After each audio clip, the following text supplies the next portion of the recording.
आता बघा, काच बटन पट्टी लावून झाली बरोबर. तुम्ही गळा पेपरला कट केलेला असतो, क्रॉप करून तुम्ही ते शिवतात. काच बटन पट्टी शिवून घेतली, त्याच्यानंतरही काय होतं, पुढचा जो गळा आहे थोडासा पुढे मागे होत असतो, किंवा हा जो शेप आहे मध्ये गेलेला असतो, हा शेप थोडासा बाहेर आलेला असतो.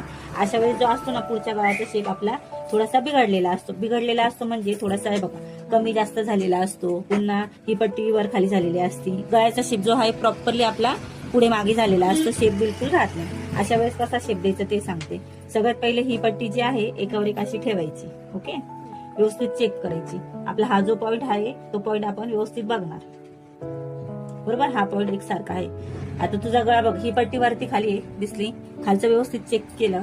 आता हा किती पट्ट्यावरती आहे, एवढा बरोबर. इतना ज्यादा है ना ऊपर, तो उसको पहले अपन कट कर लेंगे.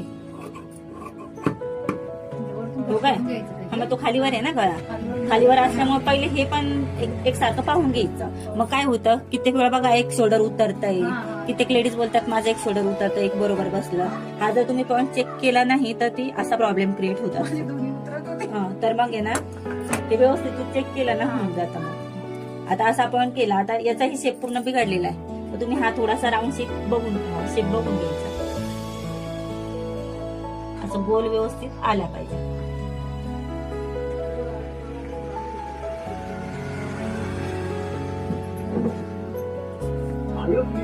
आता हा जो शेप आपण वाढवलाय तो पूर्ण इथपर्यंत नाही वाढवलाय, तो 2 ते 2.5 इंच सरळच आपली ही पट्टी असली पाहिजे. जर तुम्ही जर हा शेप वाढवून पुन्हा असं केला तर तुमची गळा रुंदी जास्त होईल, त्यानेही शोल्डर उतरू शकतं. तर हे गळाचा व्यवस्थित शेप असा बनवायचा आणि इथंच एंड करायचा त्याचा. आता बघ, हा आकार दिसतो एकसारखा गोल, सेम हे थोडंसं बारीक बघायचं, व्यवस्थित पट्टी खालीवर आहे की नाही ते बघायचं.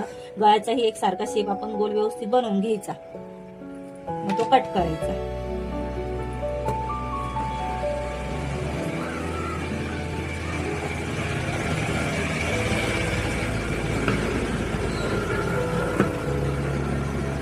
अभी इसका राउंड अच्छा था, थोड़ा सा आगे पीछे था, ये उसको भी शेप दे दिया. अभी देखो हा शेपचा गळा किती एक सारखा गरगरीत दिसला. झाला, समझा क्या किया मैंने. ये सब पॉइंट बारीक है, मतलब ध्यान देके, मला मराठी हिंदी एवढं येत नाही.